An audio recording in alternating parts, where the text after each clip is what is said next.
Bonjour à tous. Alors, on se retrouve aujourd'hui justement pour vous parler d'un nouveau webinaire qui va s'intituler du coup Comment optimiser sa sèche. Donc, je ne serai pas seul pour celui-ci. Je serai accompagné de Ségolène Assadian, qui est notre responsable R&D innovation sur la gamme iFit Sport. Donc, pour suivre ce webinaire, on va fonctionner en plusieurs étapes. Dans un premier temps, on verra qu'est-ce que la sèche. Ensuite, on parlera des différents macronutriments, pardon. On traitera l'alimentation et on terminera justement sur quelques conseils d'entraînement. Bonjour à tous, je suis ravie d'être avec vous aujourd'hui pour ce nouveau webinaire. Nous allons commencer par définir la sèche. La sèche est un régime spécifique hypocalorique destiné à éliminer le maximum de graisse tout en gardant le maximum de muscles. Il y a 3 éléments importants à retenir dans cette définition. Le régime hypocalorique, on va apporter moins d'énergie au corps que ce qu'il va dépenser sur la journée. La deuxième chose à retenir dans cette définition est que nous allons viser à éliminer un maximum de graisse. On va puiser l'énergie qui n'est pas apportée par l'alimentation dans nos ressources en graisse, du tissu adipeux, tout en préservant le maximum de muscles. Et le troisième point de la définition est que nous n'allons pas être dans un objectif de renforcer la masse musculaire, mais plutôt de la conserver. Alors, comment cela fonctionne ? Durant une période de sèche, on va chercher à réduire les apports caloriques en dessous de la dépense énergétique. C'est ce qu'on appelle le déficit calorique. Sur les schémas, on peut voir, sur la slide, on peut voir 3 graphiques. Le premier est la maintenance calorique. Les apports et les dépenses vont se compenser. Le poids va très peu varier. Seule la composition corporelle peut fluctuer en fonction du régime alimentaire. Le deuxième graphique représente le déficit calorique. On voit que la dépense énergétique est supérieure à l'apport énergétique. On va chercher à puiser l'énergie manquante pour l'organisme dans le tissu graisseux et non le tissu musculaire. Le troisième graphique représente le surplus calorique. Dans le cadre, par exemple, d'une prise de masse, dans cette optique-là, nous allons avoir un apport calorique qui sera supérieur à la dépense énergétique. Et dans ce cas-là, l'organisme va stocker l'énergie qui n'est pas utilisée à la fin de la journée. Nous allons maintenant entrer dans le détail du déficit calorique, et notamment du total calorique journalier, élément important à connaître dans le cadre d'une sèche. Pour calculer ce total calorique, il faut connaître le métabolisme de base. Pour cela, il existe une formule un peu barbare détaillée sur cette slide. Ce qu'il faut retenir, c'est qu'il faut connaître son poids, sa taille et son âge pour pouvoir le calculer. On définit le métabolisme de base comme la quantité minimale d'énergie qu'il va falloir à l'organisme pour fonctionner sur une journée sans activité. Et à cela, on ajoute le degré d'activité pour calculer le total calorique journalier. Ce degré d'activité varie entre 1 et 2. Plus on se rapproche de 1, et moins on va être une personne sportive et active au quotidien. Plus on se rapproche de 2, plus on va être un sportif pratiquant régulièrement une activité physique. Par exemple, 1,2 correspond à une personne ayant un travail de bureau ou une faible dépense sportive, tandis qu'un indice de 1,7 correspond à une personne qui fait du sport quotidiennement ou des exercices physiques très soutenus.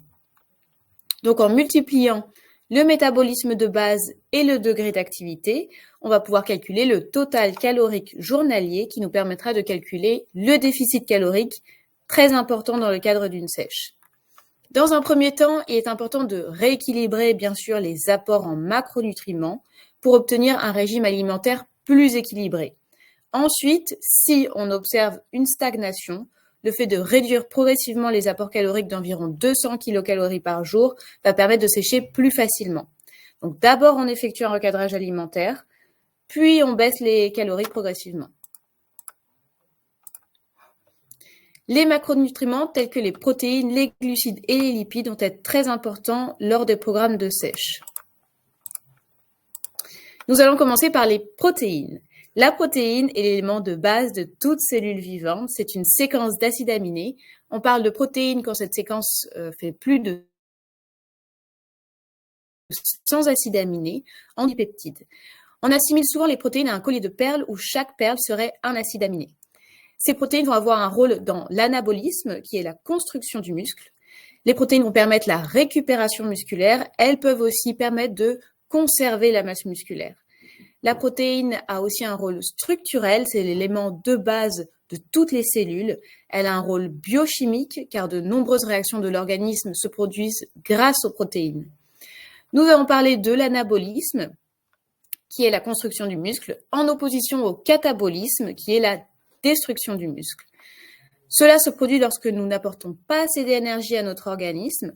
Il va alors détruire une partie du muscle pour trouver de l'énergie. Pendant une sèche, on va vraiment chercher à limiter ce catabolisme, car lors d'une sèche, on cherche à conserver sa masse musculaire. Lors d'une sèche, il est important donc de conserver un bon apport en protéines. Avoir un bon apport en acides aminés permet aux muscles de se nourrir et de récupérer beaucoup plus vite et du coup de limiter le catabolisme, la destruction du muscle. Autre macronutriment essentiel, ce sont les glucides. Le glucide est la source principale d'énergie de l'organisme. Lorsqu'on va faire une activité sportive, la source principale de notre énergie va être les glucides. Les glucides sont composés d'un ou plusieurs sucres simples pour former des glucides simples ou complexes en fonction de la taille de la molécule. Les glucides ont plusieurs rôles. Ils vont permettre l'amélioration des performances, l'amélioration de la structure musculaire. Ils ont également un rôle dans la récupération, en plus d'un rôle énergétique fondamental. Lors d'un effort, nous allons consommer du glycogène, qui est la forme de stockage des glucides dans l'organisme. En consommant ce glycogène, notre stock va diminuer et notre besoin va donc augmenter. Donc, suite à un effort physique, il va falloir apporter à notre corps des glucides pour régénérer nos stocks de glycogène et avoir à nouveau de l'énergie disponible pour nos futurs entraînements. Aujourd'hui, on entend beaucoup parler de régime avec zéro apport en glucides. Donc, il faut savoir que pour une sèche ou tout autre régime visant à une perte de poids, il n'est pas conseillé de supprimer totalement l'apport en glucides, car le glucide est le carburant essentiel en termes d'énergie. Par contre, on va chercher à baisser les apports en glucides pour que le corps puisse déstocker les graisses et les utiliser en énergie. Généralement, on conseille plutôt de consommer durant la journée des glucides dits complexes qui vont permettre une assimilation plus lente tout au long de la journée sans augmenter le pic de glycémie, car nous n'avons pas une activité, si nous n'avons pas une activité physique derrière. Ces glucides vont alors se stocker. On va conseiller la consommation de glucides à un indice glycémique élevé plutôt autour des séances pour favoriser la biodisponibilité en énergie. Par exemple, la boisson de moins de 3 heures IFIT est idéale avant la séance car elle va augmenter la glycémie juste avant la séance et donc nous permettre d'être performants musculairement, de faire une bonne séance tout en consommant ces glucides pendant la séance. Finalement, les glucides sont importants, il faudra les baisser progressivement, mais ils sont quand même essentiels comme source d'énergie. Les lipides, constitués d'acides gras, sont également essentiels pour l'organisme. C'est une source d'énergie, tout comme les glucides. On distingue 3 types de lipides, les insaturés, les saturés et les trans. Dans les insaturés, on distingue les monoinsaturés et les polyinsaturés. Les lipides appelés couramment mauvaises graisses sont les acides gras trans qui sont à éviter, notamment en période de sèche.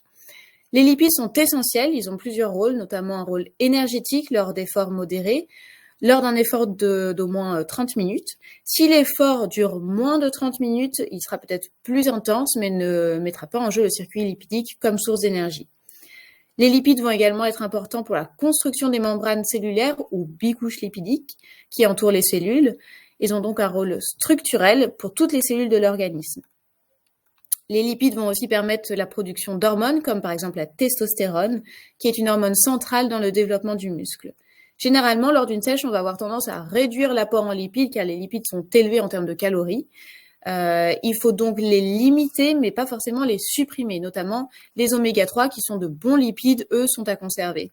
Les lipides sont une forme d'énergie puissante, mais ils demandent beaucoup d'énergie au corps pour être déstockés. Il faut un entraînement doux pour que le corps puisse avoir le temps de déstocker les graisses et avoir le temps de les utiliser comme source d'énergie. Donc oui, il faut des lipides, mais attention car l'apport calorique est élevé, il est de 9 kilocalories par gramme de lipides, donc attention. Si on fait le point sur les questions fréquentes, pour résumer, durant une période de sèche, l'apport protéique est très important car c'est c'est les protéines qui vont maintenir la masse musculaire et participer à son développement. Les glucides sont à réduire, mais pas à supprimer, car l'apport en glucides est important pour avoir l'énergie nécessaire lors des entraînements. Les lipides, idem, sont aussi à réduire, mais pas à supprimer, car ils constituent une source d'énergie importante. Et il est important de conserver notamment les oméga-3 lors des phases de sèche. Nous allons maintenant parler un peu plus pratique. Concernant l'alimentation, nous avons mis un cas pratique d'un apport calorique dans le cadre d'une sèche. Nous avons pris l'exemple d'un homme de 30 ans, mesurant 1m80, 75 kg. Ces informations vont être importantes pour calculer son métabolisme de base et qui s'entraîne 3 fois par semaine. Donc, cette donnée nous permet d'évaluer son degré d'activité et d'en déduire qu'il a un total calorique journalier d'environ 2450 kilocalories, à 5 kilocalories près. Pour un objectif de sèche, on va donc viser une ration journalière autour de 2200 calories. On baisse d'environ 200 calories par rapport au total calorique parce qu'on est en sèche. Donc, sur cette base, nous avons proposé un menu à 2200 calories, menu qui, bien sûr, devra s'adapter en fonction du profil de chaque personne. Le matin, une banane, 50 g de flocons d'avoine, 200 g de fromage blanc et un shaker de Pure Isolate en collation à 10 heures. Le midi, on va conseiller un menu complet qui permet d'avoir de l'énergie pour le reste de la journée avec 150 g de pâtes complètes pour avoir une assimilation lente et ne pas engendrer un pic glycémique et 150 g de poulet accompagné de légumes. En collation, l'après-midi, des amandes pour qu'il y ait un apport de protéines et quelques lipides et de la L-carnitine pour avoir un maximum d'énergie et en même temps aider à déstocker les graisses. Enfin, le soir, on va apporter 80 g de riz pour la récupération, un haut dosage en protéines avec toujours des légumes à volonté. Les légumes doivent être vraiment au centre des repas. Plus il y en a, plus il y a de volume dans l'estomac et donc moins l'athlète va sentir un manque. Et la mastication aussi va provoquer une sensation de satiété intéressante dans le cadre d'une sèche. On termine le repas avec un shaker de Rippenmax caséine, une protéine native qui va aider au maintien de la masse musculaire grâce à sa teneur en protéines, parfaite pour nourrir les muscles pendant la nuit, grâce à la digestion lente des caséines micellaires, et elle va favoriser la récupération avec ses 5 g de BCA par shaker. Et je repasse la main à Lucas pour l'entraînement. Merci Ségolène pour cette intervention. Alors, du coup, par rapport à en ce qui concerne l'entraînement, on va venir un peu plus au niveau des questions fréquentes. Dans un premier temps, il faut savoir, est-ce qu'il faut forcément augmenter sa fréquence de cardio lors d'une sèche? C'est la question qui revient le plus fréquemment. Et du coup, normalement, il faudrait conserver un niveau cardio assez identique, que ce soit une prise de masse, une sèche ou un maintien musculaire.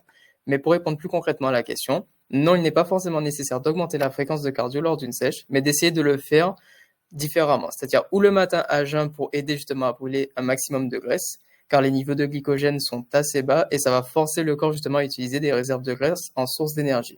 Ou sinon, ça peut justement être en fin de séance, en faisant une séance de cardio modérée, car le glycogène musculaire est déjà partiellement épuisé, ce qui va également pousser le corps à cibler les graisses pour obtenir justement de l'énergie. En seconde question, on va retrouver s'il faut privilégier justement des séries avec peu de répétitions en lourd ou avec beaucoup de répétitions en léger. De manière théorique, bien évidemment, il est important de maintenir justement un entraînement de résistance avec des séries lourdes et peu de répétitions pour justement préserver la masse musculaire. Mais en combinant ce rythme d'exercice avec des exercices à poids modéré et à des répétitions plus élevées, vous pourrez justement améliorer votre endurance musculaire et brûler davantage de calories. Cependant, ça dépend, un peu de chacun. Il faut savoir que tout le monde ne réagit pas de la même manière, tout le monde n'a pas le même métabolisme, mais que si vous parvenez justement à trouver un équilibre entre les deux approches, vous pourrez atteindre vos objectifs de manière plus optimale. En troisième question, il y a quels sont les meilleurs forcément compléments à associer lors d'une sèche. Il n'y a pas d'aliment miracle forcément, c'est impossible, mais il faut essayer justement de maintenir une bonne alimentation et un rythme de vie sain. Mais si on veut justement accompagner ce mode de vie sain, donc avec des légumineuses comme Ségolène l'a dit précédemment, il faudra prioriser justement les acides aminés comme les BCAA pour éviter au corps d'être en phase de catabolisme musculaire, donc pour éviter la fonte musculaire. En protéines, on peut justement s'orienter vers la Pure Isolate, comme on l'a dit avec le cas pratique, pour justement un apport protéique plus important, car l'isolate, elle est faible en lactose et en sucre, donc ce qui va plus bénéfique forcément. Et ensuite, pour ce qui est des protéines à assimilation lente, on va s'orienter vers la Rippenmax caséine et la Milk and Egg, dont on parlera juste après. Ensuite, on peut supplémenter aussi avec un apport de brûleur de graisse. Donc, pour être plus intéressant au niveau de l'accompagnement, au niveau des séances de sport, dans ce cas, on s'orientera vers la L-carnitine ou tout autre produit dérivé de la gamme Riped Max, qui est notre gamme justement de brûleur de graisse. Ensuite, la dernière question, c'est est-ce que la L-carnitine, justement, est plutôt pour l'énergie ou comme brûleur de graisse? C'est une question qui revient assez fréquemment aussi. Et il faut savoir qu'elle est principalement utilisée comme brûleur de graisse, mais l'avantage de celle-ci, c'est justement qu'elle transforme les graisses en énergie. On peut donc considérer qu'elle joue sur les deux tableaux, ce qui vous permet d'avoir une source d'énergie supplémentaire pour vos entraînements, en plus d'être un brûleur de graisse. Je profite maintenant pour vous parler un petit peu plus de la Riped Max caséine. Donc il faut savoir que, comme on l'a dit, c'est une protéine à assimilation lente. Elle est très faible en calories avec 103 kcal par shaker. C'est de la caséine native micellaire avec 78% de protéines, 5 grammes de BCAA et des actifs brûleurs justement pour associer un peu plus cette notion de sèche. Donc on va retrouver de la carnitine et de la caféine. Ensuite, on y a ajouté aussi un complexe vitamines et minéraux qui vous permet d'avoir une grande valeur nutritionnelle et forcément les pauvres en sucre et en lipides. En ce qui concerne la milcanègue micellaire, c'est aussi une protéine à assimilation lente qui aura un peu plus un effet coupe-faim avec 108 kcal par shaker, 86% de protéines tri-sources, donc il y aura de la caséine native micellaire, des caséinates de calcium et de la poudre de blanc d'œuf. On est à moins de 2% de lactose, ce qui est relativement faible, 6 grammes de BCAA, et bien évidemment, on y a aussi apporté un complexe de vitamines et minéraux pour avoir justement cette grande valeur nutritionnelle, toujours pauvre en sucre et en lipides. Pour faire une petite présentation de la gamme justement Riped Max, donc des brûleurs de graisse, on va retrouver le Riped Max Metabol qui contient un actif breveté qui s'appelle le testophène, qui va justement stimuler la production de testostérone. Ensuite, il y aura aussi des actions forcément brûleurs via la caféine, le poivre noir et le piment. Et enfin, la dernière action, c'est avec le chrome, qui aura une action sur le métabolisme des sucres et vous éviter justement toute pulsion sucrée. Il y aura également le Riped Max Ultimate. Donc lui, ce sera un complexe homme burn active dans lequel on va retrouver justement caféine, thé vert et piment avec une action détoxifiante qui va favoriser justement le développement musculaire, stimuler naturellement la production d'hormones de croissance également. On retrouvera également le Riped Max CL à 3000 qui est un concentré de brûleur pour éliminer les graisses grâce au piment, une action spécifique sur le métabolisme et de puissants brûleurs de graisse comme la capsaïcine, qui est un piment, et le CLA, d'où son nom.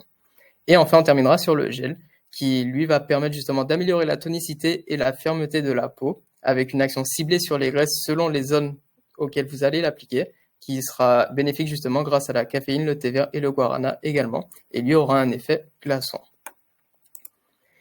Merci à tous de nous avoir écoutés pour ce webinaire. Si vous avez des questions ou des suggestions, n'hésitez pas à nous écrire justement à l'adresse suivante, donc ifit@ea-du6pharma.com. Et je remercie du coup Ségolène d'avoir participé à ce webinaire avec nous. Merci.